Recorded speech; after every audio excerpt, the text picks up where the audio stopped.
یہ بھی شکر تھا کہ رافعہ اپنے کمرے میں فون پر مصروف تھی، ورنہ ازا کی حالت ایسی نہیں تھی کہ وہ ان کے کسی سوال کا جواب دے سکتی۔ یہ ازا کا پری میڈیکل کا پہلا سال تھا، جب تایا ابو نے دادا کا گھر رکھ کر ابو کو ان کا حصہ دے کر الگ کر دیا تھا۔ تب ابو نے ایک چھوٹا سا گھر لے کر باقی کی رقم اپنی بیٹیوں کے نام پر بینک میں جمع کروا دی تھی۔ امی ان دنوں بہت خوش تھیں کہ اسی گلی میں ان کی خالہ زاد بہن کا بھی گھر ہے۔ سالوں بعد ملنے والی کزنس 4 دنوں میں ہی سگی بہنوں سے بھی زیادہ قریب ہو گئی تھیں۔ جب تک ان کے سامان کی ترتیب نہیں لگ گئی، رافعہ کے نانا کرنے کے باوجود آسمہ روزانہ 3 وقت کا کھانا بنا کے لے آتی، اور جب کام ختم ہوا تو اگلے ہی روز گھر میں دعوت کر دی۔ ازا کالج تو جا رہی تھی، لیکن شام میں فی الحال فارغ تھی، کیونکہ جس کوچنگ میں وہ جا رہی تھی وہاں سے یہ کافی دور پڑتا تھا، جس کی وجہ سے اسے وہاں چھوڑنا پڑ گیا، اور اب تک نئی کوچنگ اس نے شروع نہیں کی تھی۔ دعوت اگرچہ دوپہر کی تھی، لیکن کالج سے دیر سے لوٹنے کی وجہ سے شام ڈھلے ان کی طرف پہنچے تھے لوگ۔ کھانے ان کے ساتھ کھا کر خالہ کے تینوں بچے اپنے اپنے کوچنگ سینٹر چلے گئے۔ امی اور خالہ اپنی باتوں میں مگن ہو گئیں۔ ابو عباس انکل کے ساتھ ٹی وی کے سامنے بیٹھ گئے اور سیاست پر تبصرے شروع ہو گئے۔ ہبا فون پر گیم کھیلنے لگ گئے اور جی بھر کے بوریت محسوس کر رہی تھی وہ۔ دفتن آسمہ کا دھیان اس کی طرف گیا۔ بیٹا آپ جا کر گھر دیکھ لو۔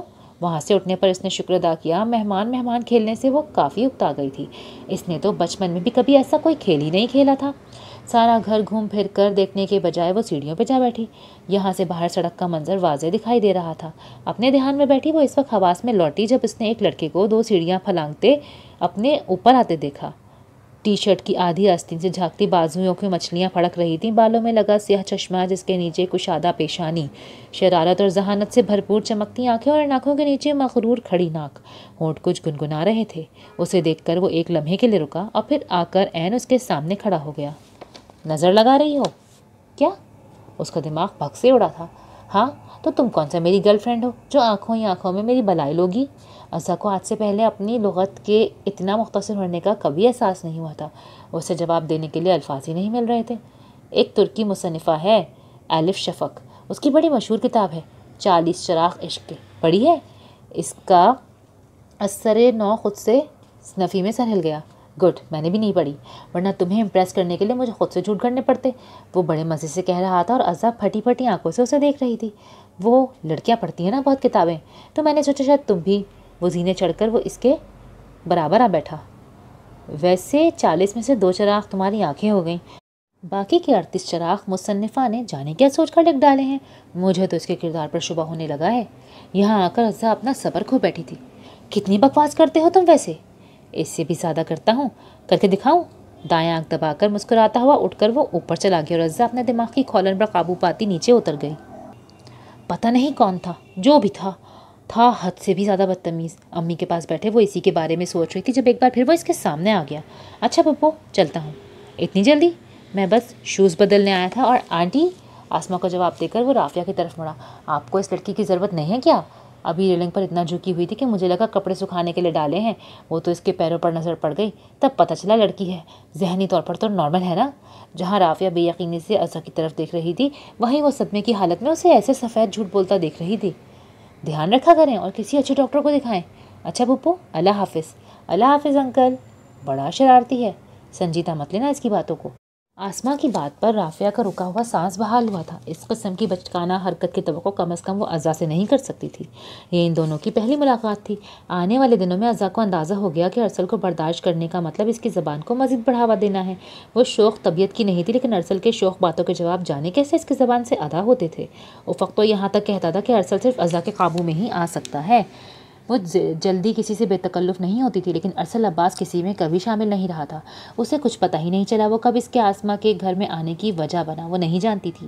یوں ہی بے مقصد تکرار نوک جھونک میں ارسل اس کے دل میں کب اتر گیا، دل میں تو شاید وہ پہلے لمحے سے ہی اتر گیا تھا، لیکن اسے احساس نہیں ہوا تھا، اور جب احساس ہوا بھی تو وہ کچھ بھی نہیں کر سکتی تھی۔ اسے لگا وہ انم کو پسند کرتا ہے۔ ہنسی مذاق تو جیسے اس کی فطرت میں شامل تھا، پھر اگر وہ اس کے ساتھ بھی کر لیتا تھا تو کیا فرق پڑتا تھا؟ وہ تو سب کے ساتھ ایسا ہی تھا۔ زرون کے ساتھ منگنی بھی اس نے اسی لیے کر لی تھی کہ ارسل نہیں تو کسی نے تو ہونا ہی تھا اس کا شوہر، تو پھر زرون ہوتا تو کیا ہو جاتا؟ اب زرون اس سے کہہ رہا تھا کہ ارسل عباس اس کا طلبگار ہے، وہ ارسل عباس اس کی خواہش رکھتا ہے، ایک خواب جو آنکھوں نے دیکھنے کی جسارت بھی نہیں کی۔ وہ حاصل ہوا چاہتا ہے۔ محبوب کی محبت، اس کی آنکھوں میں یہ خواب سجانے والا زرون تھا تو راستے ہموار کرنے والا بھی وہی تھا۔ اگلی شام آفس سے آ کر وہ رافعہ کے پاس آ گیا۔ رافعہ حیران بیٹھی تھی۔ وہ جانتی تھی کہ آسماں نے ارسل بھاوچ کو دیا ہوا ہے۔ انم کے ساتھ انہیں اس کی بے تکلفی اسی لیے کھلتی تھی کہ ارسل نہیں جانتا وہ اس کی بہن ہے۔ ایسے میں دل کا حال تو خدا ہی جانتا ہے۔ اپنے طور پر وہ احتیاط ہی کر سکتے تھے جو آسماں کر نہیں پا رہی تھیں۔ اس کے علاوہ انہیں ارسل کے ساتھ کوئی ذاتی عناد نہیں تھا۔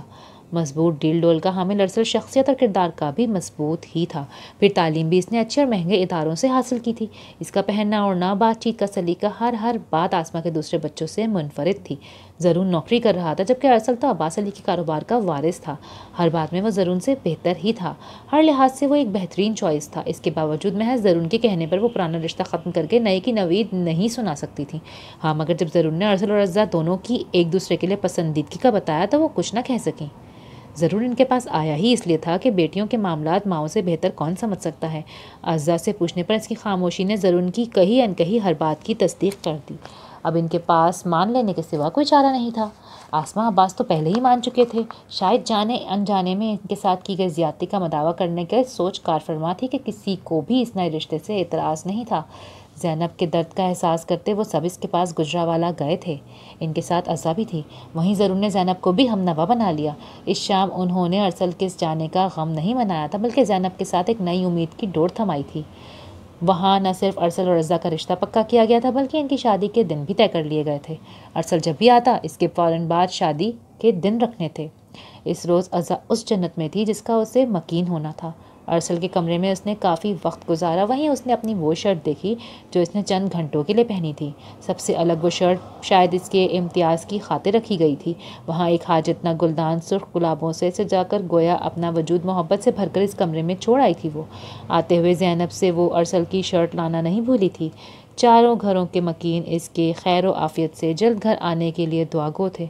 جانے وہ کہاں تھا؟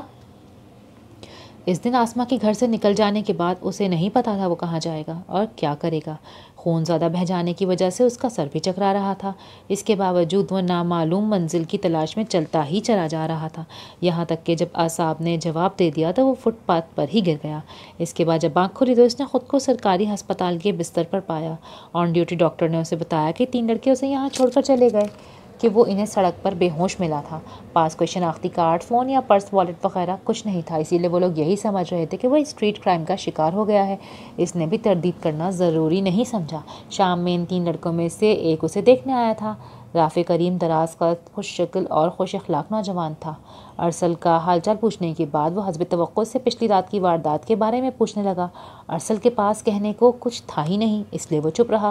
وہ اس سے گھر والوں کے بارے میں پوچھتا رہا اور جواب میں فقط ایک خاموشی۔ ذہین بندہ تھا، سمجھ گیا کہ وہ بات ہی نہیں کرنا چاہ رہا، اسی لیے دوبارہ اس نے ایسا کچھ نہیں پوچھا جس کا تعلق براہ راست اس کی ذات سے ہو۔ کیا کسی لڑکی کے لیے ناراض ہو کر نکلے ہو؟ ہلکی پھلکی چند باتیں کرنے کے بعد وہ جانے کے لیے اٹھا تو اس نے یوں ہی پوچھ لیا۔ اس کے ہونٹوں پر بڑی پیاری مسکراہٹ تھی جسے دیکھ کر ارسل عباس ایک لمحے کے لیے سب کچھ بھول کر مسکرا اٹھا۔ جواب پھر خاموشی۔ کسی چیز کی ضرورت ہو تو بلا جھجک کہنا۔ دوبارہ آنے کی یقین دہانی کروا کر وہ چلا گیا اور حسب وعدہ اگلے روز جب وہ آیا تو اس کے ساتھ ایک اور لڑکا تھا، اسد مرزا۔ سانولا رنگ اور رافع کریم کے سامنے دب طاقت، ورنہ عام حالات میں اس کا قد اتنا چھوٹا بھی محسوس نہیں ہوتا ہوگا۔ رافع اسے شاید پہلے سے منع کر چکا تھا جو اسد نے اس سے کسی قسم کا سوال نہیں کیا۔ وہ دونوں اپنی ہی باتیں کرتے اسے ہنساتے رہے۔ ان کے ہوتے ہوئے ارسل کو کوئی تکلیف دہ یاد نہیں ستا رہی تھی۔ معمولی سی کپڑوں میں بھی وہ دونوں کتنے خوش نصیب اور خوش تھے۔ کاش میں بھی ان جیسا ہوتا۔ یہ ان کی محبت ہی تھی کہ ہسپتال سے ڈسچارج کر کے ارسل کو ان کے ساتھ جانا پڑا۔ وہ 3 تھے جو مختلف شہروں سے اور مختلف مقاصد سے اس کرائے کے ایک کمرے میں اکٹھے تھے۔ مشترکہ ان کے سب حالات ایک جیسے تھے۔ گھر میں جوان بہنیں یا بوڑھے بیمار ماں باپ جن کے علاج کے لیے پیسے چاہیے تھے۔ ایک کو اچھے مستقبل کی امید لیے بہت سا پڑھنا تھا اور ایک کو اپنی بیوی اور 4 بچوں کے لیے ذاتی گھر کی ضرورت نے بے گھر کر دیا تھا۔ چوکور ڈبے نما کمرے میں 3-4 چارپائیاں ایسے بچھی ہوئی تھی کہ ان کے درمیان خالی جگہ جمع کا نشان بناتی ہوئی محسوس ہوتی تھی، جبکہ چوتھی سمت میں کمرے کا دروازہ تھا۔ ارسل کو مہمانوں جیسی عزت دیتے اسد مرزا نے اپنا بستر پیش کر دیا اور خود دروازے کے ساتھ زمین پر اس طرح بستر لگایا کہ آدھا بستر ساتھ بچھی چارپائی کے نیچے گھسا ہوا تھا۔ ارسل ان لوگوں کو تنگ نہیں کرنا چاہتا تھا، لیکن وہ اگر یہاں سے نکلتا بھی تو جاتا کہاں؟ یہی وجہ تھی کہ نہ چاہتے ہوئے بھی وہ انہیں تنگ کرنے پر مجبور تھا۔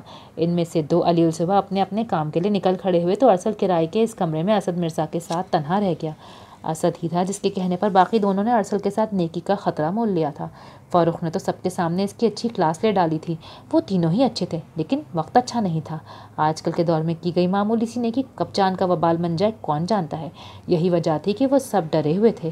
یہاں لانے پر تو اسد کے علاوہ کوئی راضی بھی نہیں تھا۔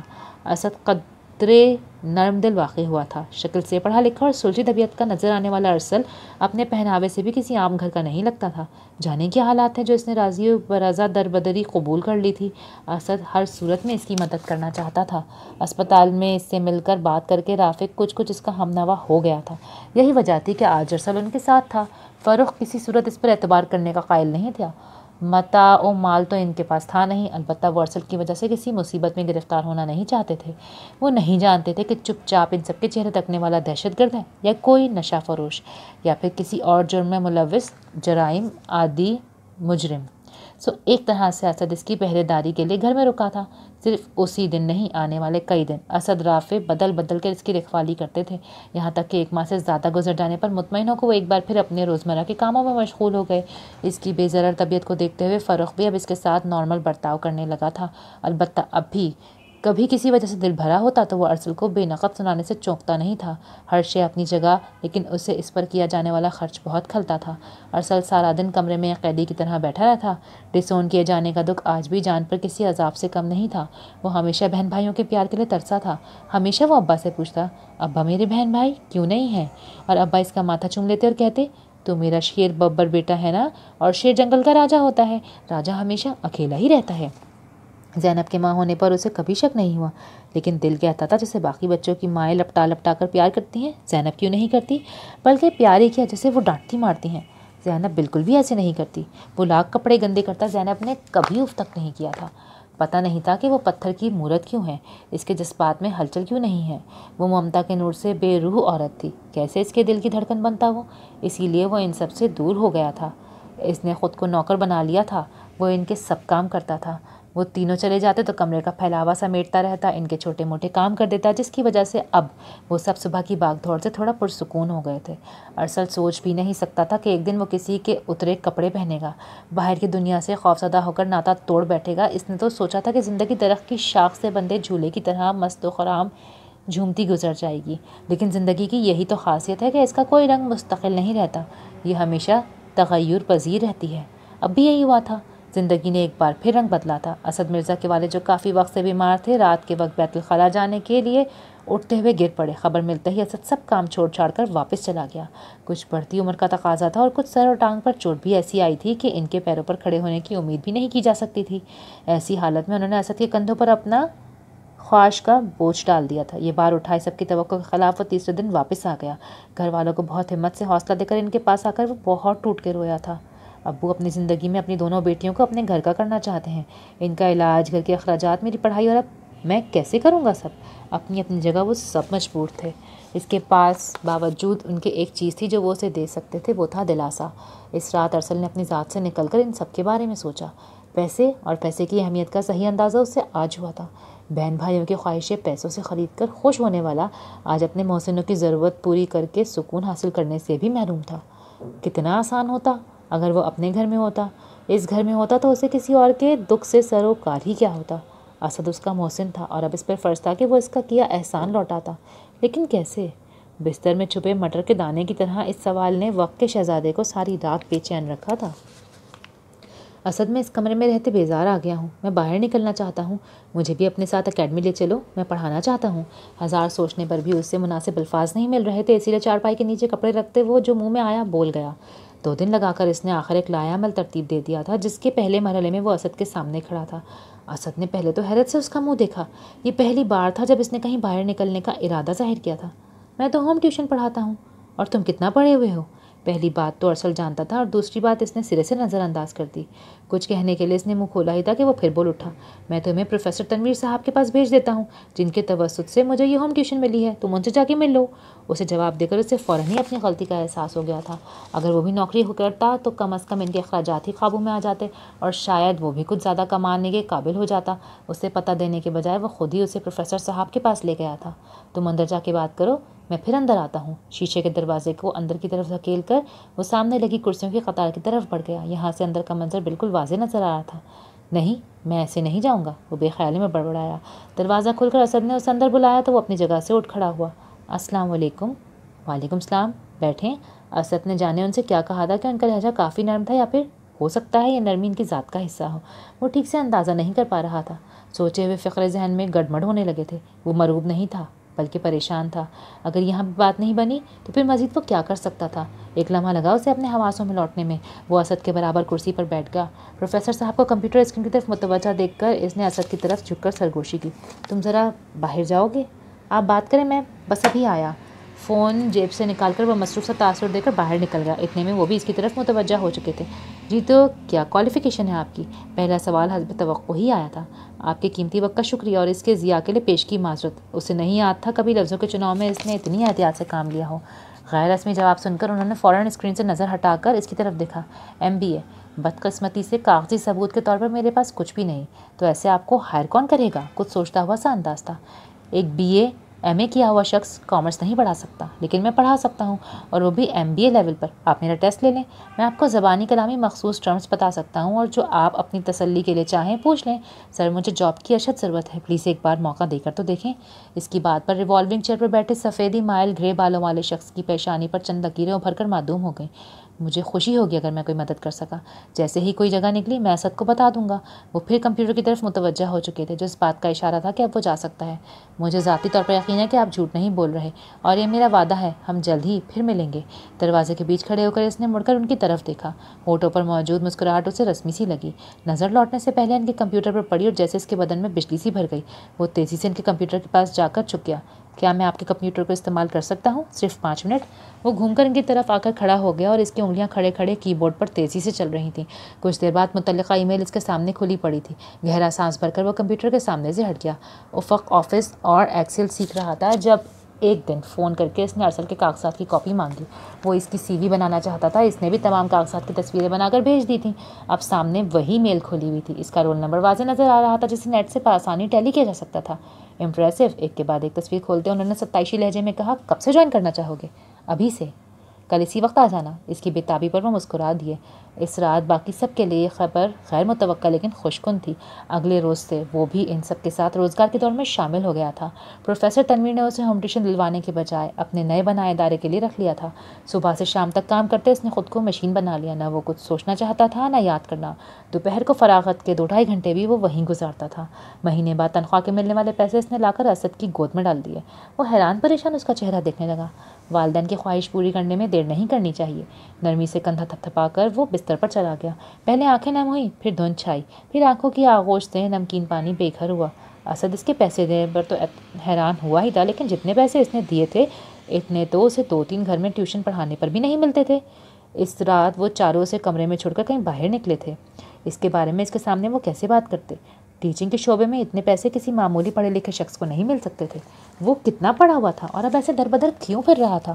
اس کا گھر بار کہاں تھا؟ گھر والے کون تھے؟ وہ سارے سوال جو اس کے آنے پر بھی اس سے شدت سے نہیں اٹھے تھے، اب دوبارہ پہلے سے زیادہ قداور ہو کر سامنے کھڑے تھے۔ اب ان سے نظریں چرانا ممکن نہیں تھا۔ انہوں نے فرض کر لیا تھا کہ کسی لڑکی کے لیے اس نے گھر چھوڑا ہوگا۔ 2.5-3 ماہ میں انہوں نے اسے ایک بار بھی باہر جاتے نہیں دیکھا۔ اس نے کبھی کسی کا فون نہیں مانگا، تو پھر کیسی محبت ہوئی کہ جس کے لیے گھر چھوڑا؟ گھر چھوڑ کے اس کو بھی چھوڑ دیا۔ لاوارث اور کسی رشتہ دار کے گھر پرورش پانے والا مفروضہ قائم ہونے سے پہلے ہی ختم ہو جاتا کہ جب وہ انہیں ملا تھا اس کا لباس، اس کی صحت، اور پھر اسپتال میں اس کا پورا اعتماد رویہ۔ جتنا قانے وہ تھا، اس کی صرف 2 وجوہات ہو سکتی تھیں: یا تو زندگی کی حقیقت پا کر زندگی کی بے ثباتی کو مان لیا گیا ہو، یا نیت اتنی بھر چکی ہو کہ کسی بات کی خواہش نہ رہی ہو۔ اسد کو اس کا پروفیسر تنویر کے ادارے میں داخل ہونے کے بعد غیر معروف رویہ بھی یاد تھا۔ وہ کوئی مجبور محتاج نہیں تھا۔ پھر کیا تھا جو وہ اپنے اصل سے منہ موڑے بیٹھا تھا؟ رات دن کے پھیر میں 7 ماہ مزید گزر گئے۔ اپنا آپ بھلا کر اس نے خود کو اس طرح مصروف کیا ہوا تھا کہ پچھلی فراغت محض ایک خواب ہو کے رہ گئی تھی۔ تاریک ذہن کے پردے پر 2 آنکھیں اب بھی جگنو بن کے چمکتی تھیں، لیکن یہ تو ازل سے طے تھا کہ ارسل عباس کو ان کے تعاقب میں انجانی راہوں کا مسافر نہیں بننا تھا۔ حالات کی سرد قبر میں کپ کپا دینے والی ٹھنڈی راتوں میں اس نے بے ایمانی کے کسی جذبے سے خود کو گرمائش نہیں بخشی تھی۔ تند حالات میں بھی اس کا دل کم از کم اس طرح سے مطمئن تھا کہ وہ اس نے بے ایمانی نہیں کی تھی۔ دل کو وہ محبت سے روک نہیں سکا تھا، لیکن خواہش سے روک لیا تھا۔ یہ بہار کی ایک روشن صبح تھی۔ کیاریوں میں لگے پودوں پر بہار کی اوس نور بن کر کلیوں کو رنگ بخش رہی تھی۔ وہ اپنے مخصوص وقت پر ادارے کے دفتر میں بیٹھا اپنے روزمرہ کے کاموں میں مصروف تھا جب پروفیسر صاحب اندر آئے۔ کافی دن بعد ایسا ہوا تھا کہ وہ علی الصبح دفتر آئے تھے، ورنہ پچھلے کئی ماہ سے وہ دیر سے آ رہے تھے۔ کلاسز شروع ہونے میں ابھی وقت تھا۔ ارسلہ نے مختلف تفصیلات سے آگاہ کرنے لگا تھا۔ تم نے جہاں میرے بہت سے اندازے صحیح ثابت کیے، وہیں ایک اندازہ غلط بھی ثابت کیا۔ سسٹم شٹر ڈاؤن کرنے کے بعد وہ اس کی طرف متوجہ ہوئے۔ وہ کون سا سر؟ میرا اندازہ تھا کہ تم 2-3 ماہ سے زیادہ ٹک نہیں پاؤ گے۔ وہ جواباً مسکرا کے رہ گیا۔ ان کی اگلی بات پر اس کے ہونٹ بھج گئے۔ جلد یا بدیر انسان کو اپنے اصل کی طرف لوٹنا ہوتا ہے، اور مجھے یقین کی حد تک گمان تھا کہ جلد یا بدیر تم بھی اصل کی طرف لوٹ جاؤ گے۔ اسد میرا بہت ہونہار طالب علم رہا ہے۔ بحیثیت ایک استاد میرا رابطہ ٹین ایج کے بچوں سے لے کر میچور عمر کے لوگوں تک عام لوگوں سے زیادہ رہا ہے، اور تقریباً ہر شخص کو عمر کے کسی نہ کسی حصے میں غیر معمولی حالات کا سامنا کرنا پڑتا ہے۔ تو ان سب باتوں کے پس منظر میں یہ بات کوئی زیادہ غیر معمولی بھی نہیں تھی۔ اس وقت تک جب تک میں اس لڑکے سے نہیں مل لیا، داخلی دروازے سے آفس کے اندر آنے تک، میں یہ بات دعوے سے کہہ سکتا تھا کہ یہ لڑکا حالات کا مارا ہوا عام لڑکا نہیں تھا۔ جیسا کہ میں پہلے کہہ چکا ہوں، ہر شخص جلد یا بدیر اپنے اصل کی طرف ضرور لوٹتا ہے۔ تو اس کی عمر سے میرا اندازہ یہی تھا کہ 2 سے 3 ماہ اور زیادہ سے زیادہ 1 ماہ مزید، اس کے بعد یہ بھی لوٹ جائے گا۔ ٹیچر وہ کیسا ہوگا میں نہیں جانتا تھا، لیکن وہ ایک اچھا منتظم ہوگا یہ بات میں جان گیا تھا۔ اسی لیے بیٹی کی شادی تک انتظام و انصرام اس کے حوالے کر کے میں اطمینان سے اپنے فرض سے سبکدوش ہو گیا، اور مجھے یہ ماننے میں کوئی آڑ نہیں کہ اس بار تم نے مجھے بے حد حیران کیا۔ 8 ماہ میں اپنے بارے میں ایک لفظ نہیں کہا، کسی بات میں رشتہ لانے کا حوالہ نہیں دیا۔ ارسل عباس مجھے ایسا نہیں لگا تھا۔ ان کی بات ختم کر کے پھر اس نے سر جھکاوا نہیں اٹھایا تھا۔ چپ کے قفل اتنے بھاری تھے کہ چند فکروں کا مزید بوجھ اٹھانے کے متحمل نہیں ہو سکے، اور زمین بوس ہو گئے۔ اپنی کہانی کے بارے میں کبھی کوئی شخص غیر جانبدار نہیں ہو سکتا۔ اس کے باوجود بڑی حد تک اس نے غیر جانبداری سے سارا معاملہ کھول دیا۔ میں نے بتایا نا، میرا واسطہ روزمرہ کی بنیادوں پر بہت سے غیر معمولی حالات و واقعات سے پڑتا رہتا ہے۔ تو ان میں سے بہت سے واقعات ہیں جن میں ماں باپ جذبات میں آ کر کسی بہن بھائی کی گود میں اپنی اولاد ڈال دیتے ہیں، اور اس کے بعد ایک سے ایک نئی کہانی جنم لیتی ہے۔ کبھی فاسٹر پیرنٹس کے گھر سے گزر جانے کے بعد اس کی اولاد کو ان کے اصل والدین کی طرف لوٹا دیا گیا، اور انہوں نے یہ کہہ کر رخ پھیر لیا کہ جو دے دیا سو دے دیا۔ کبھی اصل والدین کے پاس وراثت میں حصہ لینے بھیج دیا گیا، وغیرہ وغیرہ۔ تمہارا معاملہ اپنی نوعیت کا منفرد معاملہ ہے، جس میں 2 جوڑے ایک اولاد کو اپنی اپنی جگہ سگا سمجھتے ہیں، محبت لوٹاتے ہیں۔ ہر شخص کا محبت کرنے کا انداز مختلف ہوتا ہے۔ ایسے ہی ماں باپ بھی اپنی اپنی جگہ مختلف انداز سے پیار جتاتے ہیں۔ کچھ اپنی محرومیوں کے مد نظر بچوں کی سہولت میں تول لیا کرتے ہیں، اور کچھ کم سہولیات اور زیادہ وقت دے کر پیار کا اظہار کرتے ہیں۔ ان کی نظر میں زینب اور عباس گھوم گئے، شاید ہی اپنا شاہانہ بیڈ روم بھی جس میں اس کا قیام محض رات کو ہوتا تھا۔ تو ثابت ہوا سب ماں باپ اپنی اولاد سے پیار کرتے ہیں۔ اب تم یہ سوچو کہ تمہارے ساتھ غلط کیا ہوا۔ تمہیں دوہرا پیار ملا، اور آسائش کے ساتھ آسانیاں بھی۔ اپنے بہن بھائیوں کی طرف دیکھو تو تمہیں اندازہ ہوگا کہ تمہارے پاس بہت کچھ ایسا ہوگا جو ان لوگوں کے پاس نہیں تھا۔ جس طرح ہر ماہ وہ فون بدلتا تھا، اس پر اس نے افق کو رشک سے پاگل ہوتے دیکھا تھا، اور جس طرح علی عباس کا کاروبار تھا، اس نے کئی مرتبہ ضرور ان کو حسرت بھری کیفیت میں مبتلا دیکھا تھا۔ تو تم ہر صورت 1 پوزیشن میں ہو۔ پھر خود ساختہ ناراضگی کیسی؟ ٹھیک ہے، انہوں نے اپنی مرضی سے قسمت لکھنے کی کوشش کی، لیکن یہ بھی تو سوچو، جب تک اوپر والا نہ چاہے کیا ہو سکتا ہے؟ لکھنے والے نے سب ایسا ہی لکھا تھا، اور اس میں تمہارا کوئی نقصان ہوا بھی نہیں ہے۔ سپہر ڈھل رہی تھی، شام کی کلاسز کے طالب علم آنا شروع ہو چکے تھے۔ اگر آپ خود غرض نہ سمجھیں تو میں اب جانا چاہوں گا۔ باہر بڑے گملوں میں ہوا سے لہراتے پتوں پر نظریں جماتے اس نے کہا، اگر اب بھی نہیں جاؤ گے تو مجھے پتھر دل لگو گے، اور ویسے بھی جس جگہ نہ تم سے پہلے کوئی آیا تھا اور نہ تمہارے جانے کے بعد کوئی آئے گا، اس جگہ کے لیے ایسی جگہ کی فکر کرنا جہاں تم سے پہلے کوئی تھا اور تمہارے بعد کوئی اور ہوگا، نری حماقت ہے۔ انہوں نے اس کی مشکل مزید آسان کر دی۔ جاتے جاتے اپنا حساب بے باک کر جانا، وہ آپ اسد کے ساتھ کر لیجیے گا، انشاءاللہ بہت جلد آ کر ملوں گا۔ کہاں جاؤ گے اب؟ اپنے گھر۔ وہ جانتا تھا اسے کہاں جانا ہے، مزید تاخیر کی گنجائش نہیں تھی۔ پہلے ہی وہ بہت دیر کر چکا تھا، اس لیے فوراً وہاں سے نکل آیا۔ واپسی کا امکان مکمل طور پر نظر انداز کر کے بھی وہ یہ جانتا تھا کہ لکھنے والے نے اس کے قدموں تلے فقط ایک راستہ لکھا ہے اور اب اسے اسی راستے پر چلنا تھا۔ شام کے ملگوجے اجالے پر اندھیرا غالبا پا رہا تھا۔ پرندے گھروں کو لوٹ رہے تھے، ان میں سے ایک صبح کا بھولا بھی تھا جو اس شام لوٹ آیا تھا۔ کھلے دروازے سے اندر داخل ہوتے چاروں طرف استقبال کو اجالے تھے، لیکن وہ روشنی نہیں تھی جس کی زو نے اس کے اندر اندھیرا نہیں ہونے دیا تھا۔ باورچی خانے میں برتنوں کی آواز سن کر وہ بے آواز اندر چلا آیا۔ آج بہت دن بعد زینب کا دل چاہا تھا دلیا بنانے کو۔ ارسل کو دال سبزی نہیں پسند تھی، ہر کھانے میں اسے گوشت ہی چاہیے ہوتا تھا۔ گوشت کے علاوہ ایک دلیا ہی تو وہ شوق سے کھاتا تھا، اور جس دن سے وہ گیا تھا اس نے ایک بار بھی دلیا نہیں بنایا تھا۔ آج بھی جانے کیسے دل کر گیا، وہ اٹھ کر باورچی خانے میں چلی گئی۔ چولہے پہ رکھے دلیے کو دیکھ کر ایک بار پھر اسے ارسل کی یاد نے آ گھیرا۔ آنکھوں سے بے اختیار پانی بہنے لگا۔ اس پانی کے پیچھے ایک نقش ابھرا اور پھر وہ نقش اس کے من پسند سانچے میں ڈھل گیا۔ ارسل عباس، اس نے کئی بار اس کی واپسی کے خواب دیکھے تھے، لیکن ایسا سچا خواب؟ ہاتھوں کی مٹھیاں بنا کر اس نے آنکھیں رگڑ ڈالی۔ اب کی بار تصویر کے رنگ بکھرے نہیں تھے، وہ وہیں کھڑا تھا، وہ واپس آ گیا تھا۔ میرا بچہ، میرا شہزادہ، میرا ارسل، اسے سینے میں چھپا کر وہ اس کا منہ چومتی روتی جاتی تھی۔ خود اس کی بھی آنکھیں اشک بار تھیں، صحرا سے جیسے کسی نخلستان میں آ گیا تھا۔ دلیا ابل ابل کر چورا خراب کر چکا تھا، لیکن دھیان کسے تھا؟ ایک چور نگاہ اس نے عقب میں ڈالی، وہاں کوئی نہیں تھا، نہ آسمان، نہ عباس، نہ کوئی اور۔ وہ اکیلا آیا تھا، وہ جہاں کہیں بھی تھا وہاں سے زینب کے پاس آیا تھا۔ ارسل عباس اپنی مرضی سے اسے ملا تھا۔ ایک پیاسی ممتا کا دل خوشی سے بھر گیا تھا۔ زینب کی ممتا پہ سے شک تو پہلے ہی ختم ہو چکا تھا، لیکن اب ایسا والہانہ استقبال، اس پر اس کی ایسی حالت، وہ اتنی کمزور ہو گئی تھی کہ ہڈیوں کا ڈھانچہ ہی لگ رہی تھی۔ ارسل کو خود پر افسوس ہوا۔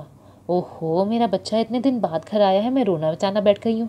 کتنا کمزور ہو گیا ہے، کھانا ٹھیک سے نہیں کھاتا رہا نا؟ نہ بنا کر دینے والی ماں تھی، نہ کھلانے والے ابا۔ ایک بار پھر زینب نے اسے خود سے لگا لیا۔ میں بنا کر لاتی ہوں، اپنے ہاتھوں سے کھلاؤں گی۔ بتا میرا پتر، کیا کھائے گا؟ اماں آج کچھ نہیں، بس جو بنا ہے وہی کھاؤں گا، آج بہت ساری باتیں کرتے ہیں۔ کندھوں سے پکڑ کر اس نے زینب کا رخ باہر کی طرف موڑا۔ اچھا اچھا، چولہا تو بند کراؤں؟ وہ کوکنگ رینج کی طرف مڑی تو ارسل باہر نکل گیا۔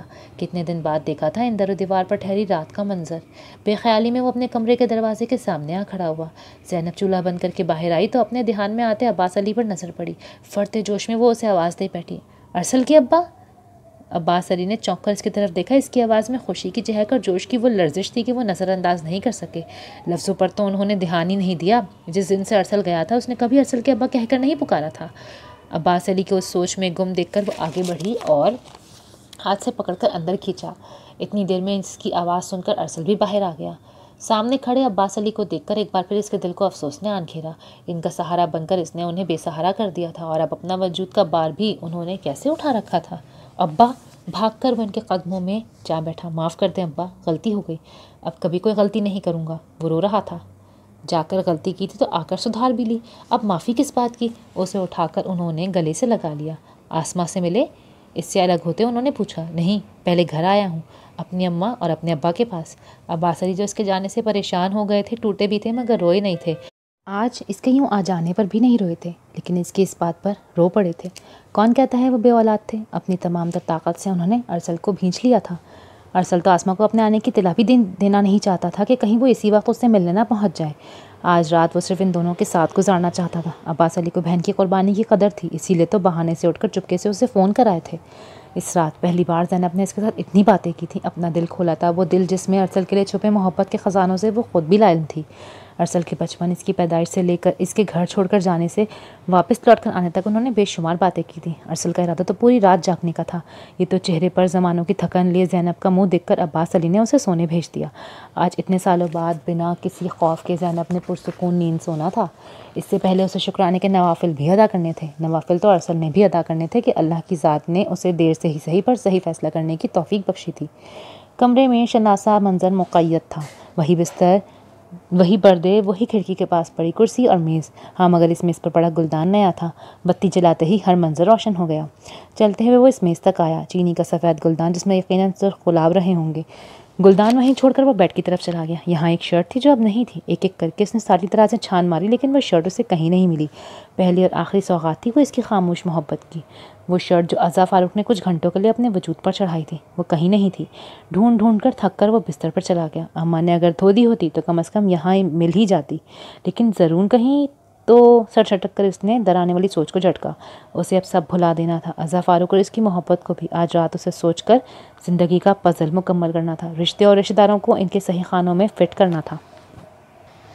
رات دیر تک جاگنے کی وجہ سے صبح اس کی آنکھ بہت دیر سے کھلی، یا شاید اتنے وقت کے بعد گھر کا سکون ملا تو بہت پیاری نیند آئی تھی۔ گھڑی کی سوئیاں 11 کے آس پاس گھوم رہی تھیں۔ تر و تازہ ہو کر باہر نکلا تو پہلی نظر آسماں پر پڑی، وہ بھی اسی کی طرف دیکھ رہی تھی۔ جب تک کزن تھے بھائی بنے رہے، اور جب بھائی بنے تو پھر سے خیر ہی ہو گئے۔ میرا بھائی ہونا اتنا برا لگا کہ گھر ہی چھوڑ کر چلے گئے۔ افق اس کی پشت سے نکل کر اس کے سامنے آ کھڑا ہوا۔ بھائی تھا اور بھائی ہی رہوں گا، خبردار اب مزید کوئی بکواس کی تو۔ بے اختیاری ارسل نے اسے سینے سے لگا لیا۔ امی، آپ سے کیسے معافی مانگوں؟ آپ کا بیٹا زندگی کی جماعت میں بڑا پیچھے ہے، ہر بات دیر سے سمجھتا ہے۔ آپ سب کی محبت سمجھنے میں بہت دیر لگ گئی مجھے۔ رات جب عباس علی نے اس کے آنے کی اطلاع دی تو اس کے خیر سے لوٹ آنے پر وہ بہت خوش ضرور ہوئی تھی، لیکن دل میں کانٹا سے چپ گیا تھا۔ ارسل ان کا بیٹا تھا اور جانتا بھی تھا، پھر بھی وہ ان کے پاس نہیں آیا، انہیں فون نہیں کیا۔ اس نے آج سچ میں غیر ہو کر دکھایا تھا۔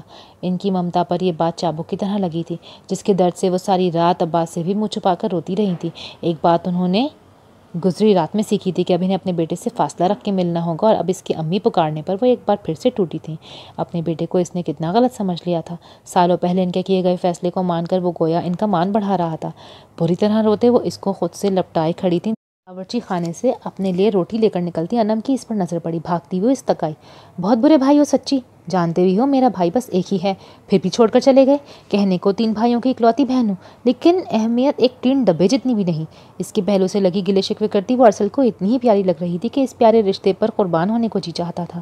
انسان پیدائش سے ہی ناشکرا رہا ہے، اسے ہمیشہ بہن بھائیوں کی خواہش رہی تھی کہ کسی قیمت پر اس کے بھی ایسے پیارے بہن بھائیوں اور رشتے ہوں جیسے یہ ہیں، اور جب دینے والے نے اسے نوازا تو وہ ناشکری کرتا گھر ہی چھوڑ کر چلا گیا۔ میری بہن ہو کر بھی اہمیت نہ ہونے کا گلا۔ اچھا بتاؤ، آئس کریم کھلاؤں یا اچھا سا کھانا؟ مجھے معافی کس طرح ملے گی؟ اتنے سستے میں جان نہیں چھوٹے گی اب۔ آپ کی شادی کی ساری خیراداری آپ کی جیب سے۔ مارے گئے، افق چیخا۔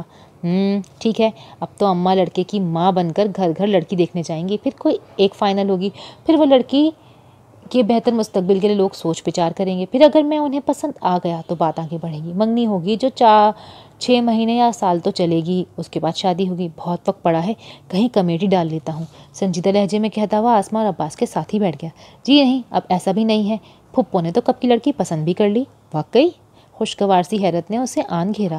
اور کیا، اتنی پیاری لڑکی ہے، آپ اس سے مل بھی چکے ہیں؟ انم کی بات پر وہ حیران ہوا، قریب بیٹھے سبھی ان کی نوک جھونک سے لطف اندوز ہو رہے تھے۔ وہ کون ہے؟ کیوں بتاؤں؟ خود اندازہ لگائیں۔ نہ بتاؤ، شادی تو میری ہی ہے، ابھی سوچنے سمجھنے کا وقت نہیں دیا تو عین وقت پہ مکر جاؤں گا، گھر چھوڑ جاؤں گا، پھر واپس بھی نہیں آؤں گا۔ اس کی دھمکی کا اثر انم پہ کچھ ہوا تھا کہ نہیں؟ زینب تڑپ کر رہ گئی تھی۔ نہ میرا بیٹا کیوں جائے گا؟ لڑکی نہ پسند آئی تو میں خود انکار کر دوں گی، مگر وہ ایسی ہے کہ انکار کرنے کی نوبت ہی نہیں آئے گی۔ لوگ چاند سورج کی جوڑی کہیں گے، ہے نا بھابھی؟ اماں کی بات پر وہ واقعتاً تجسس کا شکار ہوا تھا۔ ہاں بالکل، ہماری عزا بھی تو ارسل کے جوڑ کی ہی ہے۔ آسمان نے گویا اس کے سماعتوں پر بم پھوڑا تھا۔ وہ بے اختیار اٹھ کر کھڑا ہو گیا، اس کی آنکھوں میں بے یقینی کا عکس واضح نظر آ رہا تھا۔ آپ نے اس دن کی زرون کی بکواس پر اعتبار کیسے کر لیا؟ اس کے دل میں پہلا خیال جو آیا وہ اس دن کی بات کا تھا جب وہ گھر چھوڑ کر گیا تھا۔ وہ جب بولا تو اس کی آواز کسی چنگھاڑ کے مشابہ تھی۔ ایک بار تو اپنی اپنی جگہ سب ہل کر رہ گئے۔ زرون ابھی باہر سے آیا ہی تھا جب ارسل دکھائی دیا، اور وہ بھی اس غصے میں۔ اس نے اتنے شدید رد عمل کا سوچا ہی نہیں تھا۔ ارسل اس نے وضاحت چاہی۔ بس ایک لفظ بھی کہا تو ہر رشتہ بھلا کر یہاں سے اٹھا کے باہر پھینک دوں گا میں۔ ہاں تو پھینکنا، منع کس نے کیا ہے؟ جو تجھے لگتا ہے وہ سب ٹھیک ہے، ہم سب یہاں پاگل بیٹھے ہیں کیا؟ زینب کے منع کرتے بھی زرون اس کے سامنے آ کے کھڑا ہو گیا۔ مجھے نہیں پتا اس کے دماغ میں یہ خناس کیسے سمایا، لیکن آپ سب اپنے ذہن میں ایسا ہر خیال خود خرچ دیں، کیونکہ اپنی زندگی میں تو ارسل عباس یہ سب برداشت نہیں کرے گا۔ طائرانہ نظر ان سب پر ڈال کر سرد لہجے میں کہتا وہ اپنے کمرے کی طرف واپس چلا گیا۔ میں اس سے بات کرتا ہوں۔ ضرور اس کے پیچھے لپکنے کو تھا جب کندھے پر ہاتھ رکھ کر زینب نے روک دیا۔ میں خود بات کرتی ہوں۔ عباس علی وہاں موجود نہیں تھے، ورنہ اس کے مزاج کے پیش نظر فی الحال کسی کو بھی بات کرنے سے روک دیتے۔ یہاں زینب تھی جس سے اس نے تازہ ممتا کا مان بخشا تھا، وہ اس کے پیچھے ہی کمرے میں داخل ہوئی۔ اماں، ضرور نے کیا بکواس کی ہے؟ وہ اس کی منگیتر ہے۔ کچھ نہیں کہا، وہ اس کی منگیتر تھی، اب نہیں ہے۔ گھر کی 4 دیواری میں جو منگنی تمہارے اصرار پر ہوئی تھی، اسی 4 دیواری میں باہمی رضامندی سے ختم ہو گئی، اور یہ کوئی بڑی بات نہیں، رخصتی سے پہلے طلاقیں بھی ہو جاتی ہیں۔ اماں یہ بات نہیں ہے، ضرور نے کچھ کہا ہوگا، اسی نے کچھ کیا ہوگا۔ اس کی سمجھ میں نہیں آ رہا تھا زینب کو کس طرح اپنی بات سمجھا سکے۔ اگر کہا بھی ہے تو اچھا ہی ہے، جانتے ہو وہ لڑکی ایسی اجلی اور موم کی مورت ہے کہ میں چاہ کر بھی ایسی کوئی لڑکی تمہارے لیے ڈھونڈ ہی نہیں سکتی۔ اسے آسما کے گھر دیکھ کر بہت بار دل چاہا، لیکن وہ میرے پینڈو گھر میں بہو بن کر آئے، میں سوچ بھی نہیں سکتی تھی۔ میرا بیٹا تو شہزادہ ہے شہزادہ، لیکن میں اتنے بڑے گھر میں رہ کر بھی ٹپکتی چھت والے ناکارہ سامان سے بھرے کمرے سے نہیں نکل سکی۔ پر جس دن اس نے میرے گھر میں قدم رکھا اس دن میں نے جان لیا ناممکن کچھ نہیں ہوتا۔ زینب کی بات پر اس نے چونک کر سر اٹھایا۔ وہ یہاں آئی تھی؟ ہاں آئی تھی۔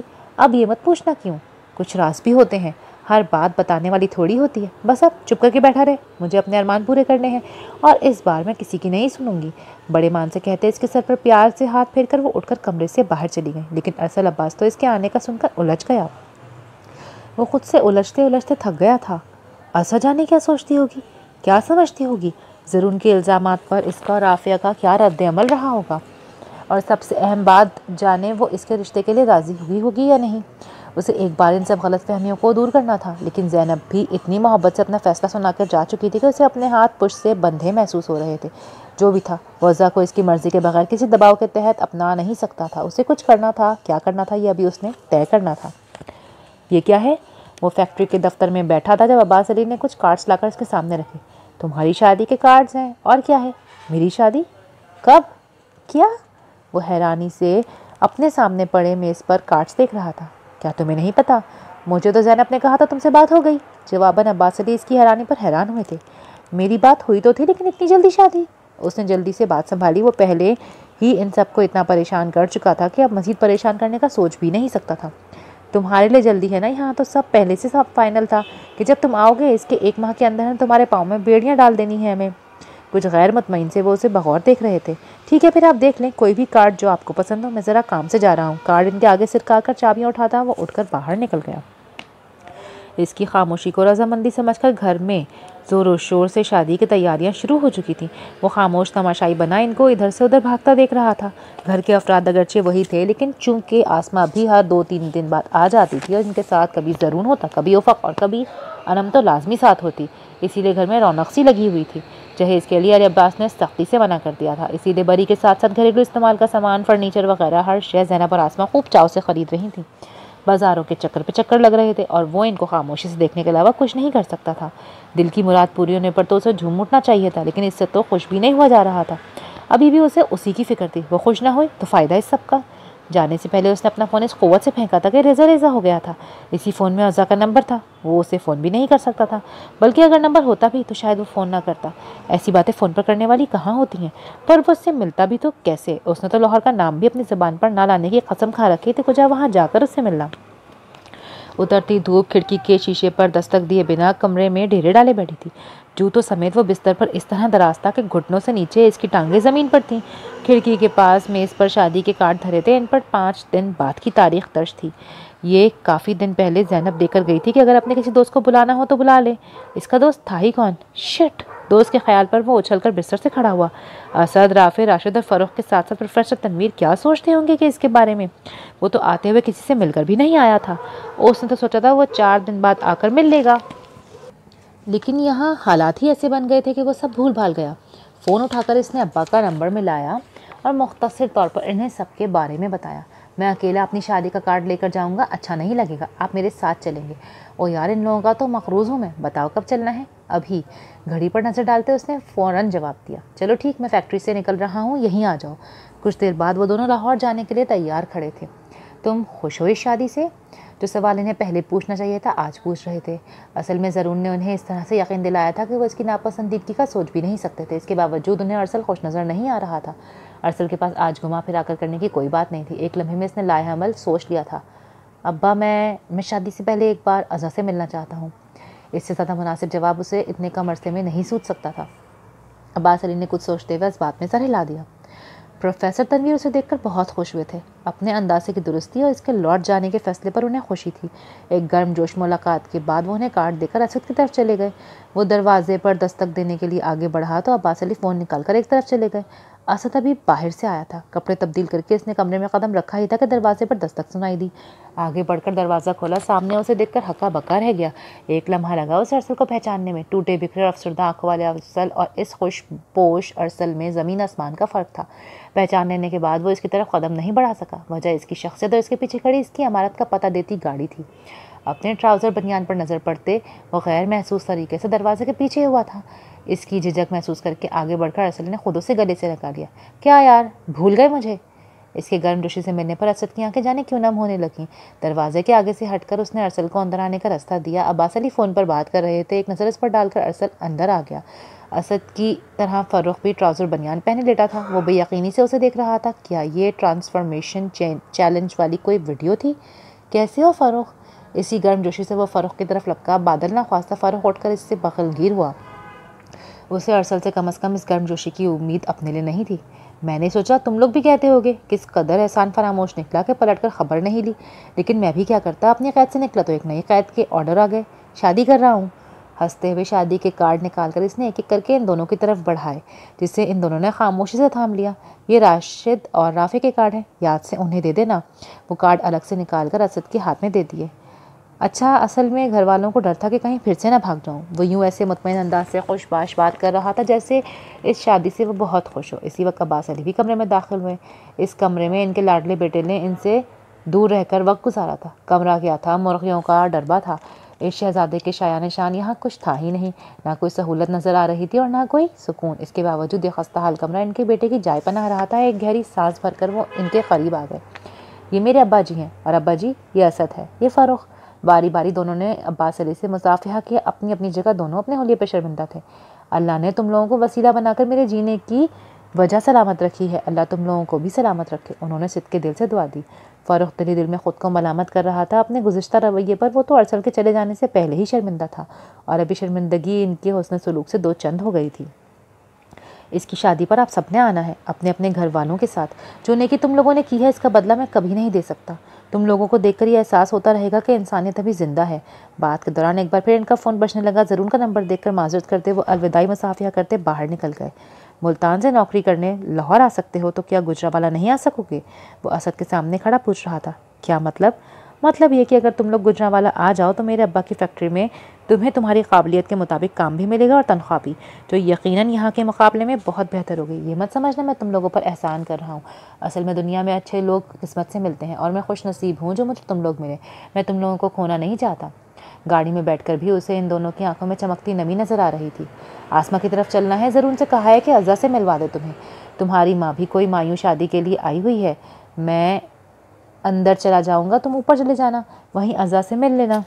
زرون کے ساتھ بنایا سارا پروگرام انہوں نے اس کے سامنے رکھ دیا۔ وہ خاموشی سے ڈرائیو کرنے لگا۔ ان کے پہنچنے پر زرون نے خاموشی سے اسے سیڑھیوں پر چڑھنے کا اشارہ کیا، جبکہ عباس علی اندر چلے گئے۔ دھیمی رفتار سے سیڑھیاں چڑھتے وہ ذہن میں جملے بنتا جا رہا تھا۔ اپنا اور افق کا کمرہ چھوڑ کر اس نے اوپر والی سیڑھیوں پر قدم رکھ دیے۔ چڑھتی تاریخوں کا چاند اپنے جوبن کا گواہ بنا مدھم سی روشنی فراخ دلی سے نچھاور کر رہا تھا۔ گہری سانس بھرتے اس نے چھت پر نظر دوڑائی۔ اوپر تاحال کوئی بھی نہیں تھا۔ مایوں کا زرد جوڑا پہنے کلائیوں میں گجرے چڑھاتی عزا کا دل ڈوب ڈوب کر ابھر رہا تھا۔ یہ جوڑا ارسل کے گھر سے آیا تھا۔ ابھی کچھ دیر پہلے ہی تو ضرور اس جوڑے کے ساتھ ارسل کی ملاقات کی خواہش لایا تھا۔ جس دن سے ارسل کے واپس آنے کا پتہ چلا تھا اس دن سے وہ اس لمحے کے انتظار میں تھی جب وہ اس سے کلام کرے۔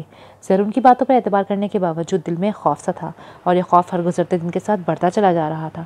پہلے تو اسے رشتوں کا لحاظ عزت کا پاس روکتا تھا، لیکن اب جب وہ اس کے نام سے منسوب تھی تو اب کیوں وہ اس کے ساتھ مل کر کوئی خواب نہیں بنتا، ہاتھ میں کوئی جگنو نہیں تھماتا؟ کیا اسے نہیں پتا تھا کہ وہ وقت کتنا جان گزل تھا؟ کیا اسے نہیں پتا تھا اظہار اقرار اعتراف صرف لفظ نہیں ہے؟ کیا اسے نہیں پتا تھا اگر واقعی پتا نہیں تھا تو ارسل عباس نے اس سے محبت کیسے کر لی؟ محبت کی بھی، اور یا پھر صرف ایک بھرم تھا جسے ضرور نے بنایا تھا؟ اب اس کا پیغام آیا تھا اور ارزا کے لیے وقت رک گیا تھا۔ کیا وہ اس سے یہ کہے گا کہ ضرور نے جو بھی کہا وہ سب جھوٹ تھا، وہم تھا، اور یہ کہ وہ ایسا خیال دل سے نکال دے؟ اگر ایسا کہا تو وہ کیا کرے گی؟ عزت نفس، دل کی خوشی تو ایک طرف، گھر والے، رشتہ دار، کیا کرے گی؟ ایک کے بعد ایک آنے والی سوچ اس قدر جان لیوا تھی کہ اس کا دل مٹھی میں آیا ہوا تھا۔ ضرور کی کال پر وہ کسی کی نظر میں آئے بنا پہلی منزل پر بنے اپنے کمرے سے نکل کر چھت پر چلی گئی۔ ہبا کو وہ احتیاطاً کمرے میں چھوڑ آئی تھی۔ شکر ہے اس میں اتنی سمجھ بوجھ تو تھی کہ اس نے کچھ پوچھا نہیں تھا۔ چھوٹی سی مشترکہ دیوار میں بنا راستہ پار کر کے اس نے ارسل کو مخالف سمت میں جاتے دیکھ لیا تھا۔ دل دھڑکنے کی رفتار اتنی سست تھی کہ اسے اندازہ نہیں ہو رہا تھا دل ہے بھی یا دور جاتے شخص کے پاس ہی ہے۔ دبے قدموں کی آہٹ نے دھڑکنوں سے آہنگ بنا لیا تھا۔ اضطرابی حالت میں ادھر سے ادھر چکر کاٹتا ارسل جیسے ہی مڑا پتھر کا ہو کے رہ گیا۔ پھولوں کے کنگن والی کلائیوں کے ہاتھ ایک دوسرے میں باہم پیوست تھے، جنہیں وہ بے خیالی میں دبا رہی تھی۔ پلکیں جڑی ہوئی تھیں اور ماتھے پر موتیا کی لڑی میں پرویا گلاب۔ وہ یہ سب پہننے کے موڈ میں نہیں تھی، لیکن انم نے بہت اصرار کیا تھا اور پھر ضرور نے سختی سے کہا تھا کہ ارسل کے آنے تک یہ جوڑا پہن کر پھولوں کے ساتھ تیار ہو جائے۔ اب اسے ان دونوں کی بات مان لینے پر غصہ خود پر ہی آ رہا تھا۔ ارسل عباس کے پاؤں گویا زمین نے جکڑ رکھے تھے۔ ایک نظر اس پر ڈالنے سے ہزار راز کھلے تھے۔ وہ کب اس سے کچھ پوچھنے آیا تھا؟ وہ تو یہ دیکھنے آیا تھا کہ مہتاب سے درخشاں خواہش سامنے ہو اور اپنی ہو تو کیسا لگتا ہے۔ ہوا کے نرم جھونکے نے خوشبو سے سانس پاس کی اور اس کی سانسیں مہکا گیا۔ ایک گہرا سانس بھرتا وہ اس کے سامنے جا کھڑا ہوا۔ وہ درخت سے جھڑ جانے کے خوف سے لرزتے پتے کی طرح کانپ رہی تھی۔ اسے کچھ نہیں پوچھنا تھا۔ اس کی جھجک شرمایا گھبرایا روپ اتنا دل نشین تھا کہ سارے اندیشے ہوا ہو گئے۔ اب تو صرف وہ تھا ارسل جو سراپائے سوال تھا، اور وہ تھی عزا جو سراپائے جواب تھی۔ بڑی جان لیوا خاموشی تھی۔ کچھ پوچھنے آیا تھا، لیکن جو دیکھا ہے اس کے بعد کسی سوال کی گنجائش ہی نہیں رہی۔ بتانے کو اتنا کچھ ہے، لیکن اتنا وقت نہیں کہ سب یہاں کھڑے رہ کر بتا سکوں۔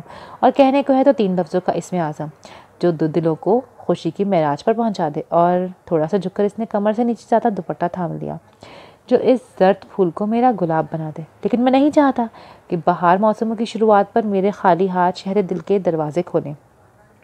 اس کا بھاری لودیتا لہجہ اور ایسی باتیں۔ عزا کی آنکھیں بے اختیار اٹھی اور خمار آلود آنکھوں میں شوق دیکھ کر فوراً جھک گئی۔ تمہیں کوئی اعتراض تو نہیں؟ وہ نظروں سے اس کے چہرے پر بکھرے قوس و قزح کے رنگ چوم رہا تھا۔ اپنی میز پر بڑے گلدان میں گلاب لگا دیے تھے؟ رکی رکی سانسوں سے جواب آیا تھا۔ وہ تم رکھائی تھی؟ کیا میں اسے پہلا تحفہ سمجھوں؟ پہلا تو نہیں۔ پہلا تحفہ پھر کیا تھا؟ چہرے پر لکھی تحریر سطر سطر لفظ لفظ پڑھ رہا تھا۔ وہ شرٹ جو میں واپس لے آئی ہوں۔ وہ ہنسی تھی اور چاروں جانب جیسے خوشی کے طبل بج گئے تھے۔ چھوڑو سارے حساب کتاب، شرٹ والا تمہارا اور پہننے والی میری۔ رہی بات گلدان کی تو وعدہ رہا، کبھی پھولوں سے خالی نہیں ہونے دوں گا۔ اسے بھی ایسے ہی مہکتا رکھوں گا جیسے تمہارا وجود خوشیوں سے مہکے گا۔ ذرا سی پیش قدمی سے فاصلے سے مٹ گئے موتی اور گلاب کی خوشبو میں ایک خوشبو ارسل کے کلون کی بھی مل گئی۔ عزا کے لیے خوشبو میں امتیاز ناممکن ہو گیا تھا۔ کوئی لمحہ جاتا تھا کہ خوشبو کا حجاب بھی اٹھ جاتا۔ ارسل کے فون پر بیل ہونے لگی اور ارتکاز ٹوٹ گیا، لیکن ماحول کا سارا فسوں ویسا ہی تھا۔ بے تال رقص کرتی دھڑکنیں سنبھالتی عزا واپس چلی گئی۔ وہ بھی سیڑھیاں اتر کر نیچے چلا آیا۔ نیچے ضرور پہرے داری کر رہا تھا۔ سب عزا کے گھر کے لیے نکلے تو اس نے ارسل کو فون کر دیا۔ یار یہ احسان ہمیشہ یاد رکھوں گا۔ بھائی نہ سمجھ تو جو مرضی کر۔ اس کے الفاظ میں اس نے اسی کی بات لوٹائی اور اس کے بعد دونوں ہی ہنس دیے۔ باہر ایک نظر ڈال کر وہ چپکے سے جا کر گاڑی میں بیٹھ گیا۔ گہرے سانس لے کر روشنیوں سے خوشیاں جذب کرتے اس نے ہاتھ میں پکڑے فون پر انم کا نمبر ڈائل کیا۔ اشلت بھری آواز سنائی دی۔ اپنے بھائی کی مایوں پر آئی ہو؟ نہ خود بات کر سکتی ہوں اور نہ دلہن سے کروا سکتی ہوں، سوری۔ شرارت کا عنصر واضح تھا۔ وہ مسکرا دیا۔ اپنی بہن کو اپنی شادی کی شاپنگ کروانی ہے، سوری آپ کا وقت ضائع کیا۔ بھائی حسب توقع وہ چلائی، باہر گاڑی میں بیٹھا ہوں، 5 منٹ میں آئی۔ اس نے تیزی سے بات کاٹی۔ 2 منٹ میں آؤں۔ وہ جانتا تھا پہلے میسر آنے والے شخص کو بتا کر وہ بھاگتی بھی آ جائے گی، اور ہوا بھی یہی۔ اس کے آنے تک وہ 2 فون اور بھی کر چکا تھا۔ پھولی سانسوں کے ساتھ وہ اس کے ساتھ آ بیٹھی۔ سیکنڈوں کے فرق سے افق اور زرون بھی آ گئے تھے۔ تھوڑا پہلے نہیں بتا سکتے تھے؟ افق پوچھ رہا تھا فون پر تو اس نے کچھ سنا بھی نہیں تھا۔ میرا اپنا ذہن ابھی ابھی بنا ہے۔ گاڑی موڑتے ہوئے اس نے بیک ویو مرر سے افق کو دیکھتے آنکھ دبائی۔ تو کیا جادو کے زور سے ایک لمحے میں یہاں حاضر ہو گئے؟ تو تم اب بھی نہیں چاہتے میں اپنی شادی کی شاپنگ کرواؤں؟ مجھے تو لگا تھا بارات کی صبح تمہیں کوئی ایسا فون آئے گا کہ میں نے تو کچھ بنوایا ہی نہیں، کون سے کپڑے پہن کر آؤں؟ افق کی بات پر وہ سبھی ہنسنے لگے۔ ابھی تو بیٹا تم لوگوں سے بہت کام لینے ہیں۔ ارسل عباس کی شادی ہے، اسے ایسا ہونا ہے کہ دنیا مدتوں یاد رکھے۔ وہ جانتا تھا تیاریوں میں کوئی کمی نہیں چھوڑی ہوگی۔ اس کے باوجود اسے بہت کچھ نئے سرے سے ارینج کروانا تھا، جو ان دونوں کی مدد کے بغیر اتنے کم وقت میں ممکن نہیں تھا۔ غلط، یہ ارسل عباس کی لو میرج ہے اور اسے ایسا ہی ہونا تھا کہ عزا فاروق ہمیشہ یاد رکھے۔ زرون کی بات پر وہ چھینپ گیا تو سب ہنس پڑے۔ خوشیوں کے ڈگر پر زندگی کی گاڑی ایک سپیڈ بریکر کے بعد پھر سے رواں دواں ہو گئی تھی، اور اب کی بار اس سفر میں چاند اس کا ہم سفر تھا۔ ختم شد۔ اگر آپ کو یہ ناول پسند آیا ہے تو do like share and subscribe my channel. ملتے ہیں اگلی کسی نئی ویڈیو کے ساتھ، تب تک کے لیے اللہ حافظ۔